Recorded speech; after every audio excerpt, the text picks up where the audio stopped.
Bismillahirrahmanirrahim. Assalamualaikum warahmatullahi wabarakatuh. Alhamdulillahirabbil alamin wa bihi nasta'inu ala umuri dunya waddin wassalatu wassalamu ala asyrafil anbiya'i wal mursalin sayyidina Muhammadin wa ala alihi wa ashabihi ajma'in amma ba'd. Hadirin yang saya hormati, izinkan saya untuk mempresentasikan salah satu tulisan saya.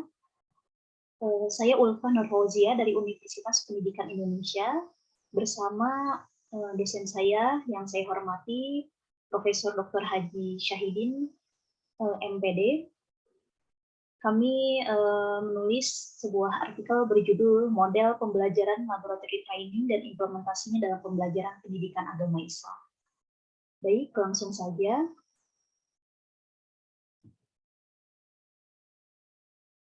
Kita masuk ke pendahuluan yang berisi latar belakang dan tujuan dari penelitian yang saya tulis. Berangkat dari Peraturan Menteri Agama Republik Indonesia Nomor 16 Tahun 2010 tentang Pengelolaan Pendidikan Agama pada Sekolah pada Bab 7 Sarana dan Prasarana Pasal 24 Ayat 1. Yang mana secara tersurat peraturan ini menekankan bagaimana setiap sekolah wajib melengkapi sarana dan prasarana sesuai standar nasional pendidikan. Jadi PAI itu wajib dilengkapi dengan sumber belajar, tempat ibadah, media pembelajaran, perpustakaan, bahkan laboratorium pendidikan agama.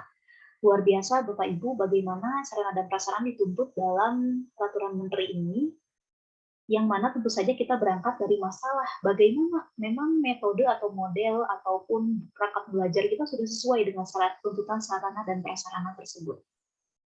Maka dari itu saya berangkat dari sana bahwa perlu sekali pendidik untuk mengeksplor kembali model yang tepat bagi anak didik kita agar tidak timpang antara sarana dan prasarana maupun dengan perangkat pembelajaran yang akan kita terapkan kepada anak didik kita.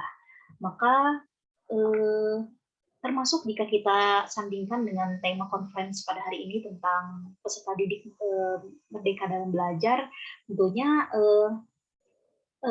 permasalahan ini perlu kita gali sedalam mungkin.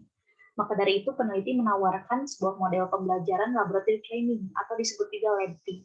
Model ini merupakan model kelompok sosial yang dicobakan oleh para ahli psikologi di Bethel, Maine, termasuk diantaranya Kurt Lewin, dan model ini dinilai menjadi salah satu model pembelajaran praktik berbasis life-based learning yang sesuai dengan tuntutan abad 21. Luar biasa hadirin yang saya hormati bagaimana model ini bisa cocok dengan tuntutan siswa kita, terutama dengan kurikulum baru sekarang. Maka saya menawarkan model ini untuk diterapkan dalam pendidikan agama Islam sebagai solusi dari permasalahan sebelumnya. Baik, selanjutnya metode yang saya gunakan adalah pendekatan kualitatif dengan menggunakan metode perpustakaan atau library research, yang mana berujuk pada Hadi dalam Harahap. Penelitian perpustakaan ini merupakan penelitian yang mengambil data-data atau bahan-bahan diperlukan dalam riset penelitian, bisa dalam buku, ensiklopedia, kamus, jurnal, dokumen, dan lain sebagainya. Selanjutnya, adapun hasil penelitian dari kita langsung masuk ke dalam hasil penelitian dan pembahasan dari artikel yang saya tulis bersama dosen saya, bahwa kita berangkat dari pengertian dulu, apa pengertian model laboratory training ini. Model laboratory training merupakan model pembelajaran yang menekankan pada kerja kelompok. Nah, ini kuncinya, Bapak Ibu, bagaimana model laboratory training ini menekankan kerja kelompok, juga menumbuhkan atau mengembangkan 4 kepribadian langsung, yakni intrapersonal, interpersonal, dinamis kelompok, dan pengarahan diri. Maka model ini sebetulnya sangat mendukung bagaimana tuntutan siswa untuk memakai teori konstruktivisme dalam pembelajaran ya Bapak Ibu. Juga suatu model yang memberikan siswa kesempatan untuk berpikir, berdiskusi, dan memecahkan masalah nyata. Nah, ini yang menjadi kuncinya. Yang kedua adalah bagaimana laboratory training ini berbeda dengan model lainnya. Langsung siswa, guru memberikan masalah nyata terhadap siswa. Model ini membutuhkan keterampilan, kreativitas, dan kerja keras yang sama banyaknya dengan mengusulkan melaksanakan proyek penelitian kelas, gitu, Bapak Ibu. Jadi mirip-mirip dengan proyek penelitian kelas, ya. Biasanya siswa mengerjakan daftar instruksi langkah demi langkah, mencoba mereproduksi hasil yang diharapkan, dan bertanya-tanya bagaimana cara mendapatkan jawaban yang benar. Jadi secara sederhana, model laboratory training ini atau LABT ini merupakan model kelompok yang mana siswa nanti mengeksplor sendiri materi yang guru fasilitasi secara nyata, dan mereka benar-benar mengikuti sintaks yang sudah guru sediakan dan mencari jawaban dengan permasalahan di dalamnya. Nah, selanjutnya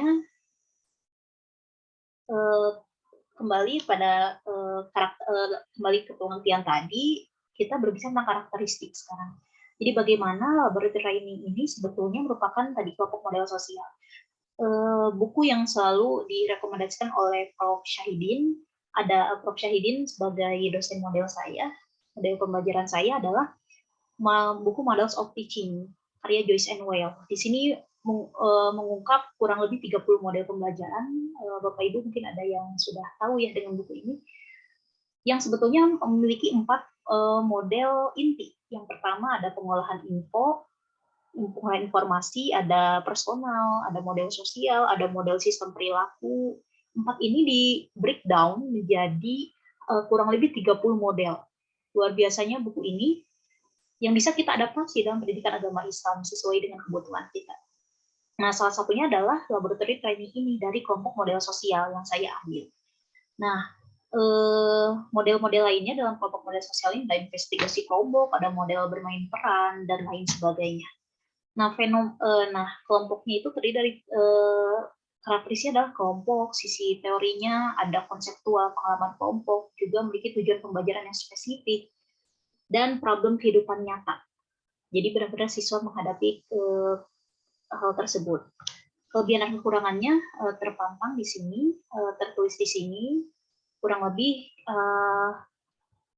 ada dinamika kelompok, kelebihannya proses sosial, interpersonal yang sudah disebutkan sebelumnya, dan kekurangannya ini sebetulnya bisa kita tutupi dengan maksimal kita dalam penerapannya.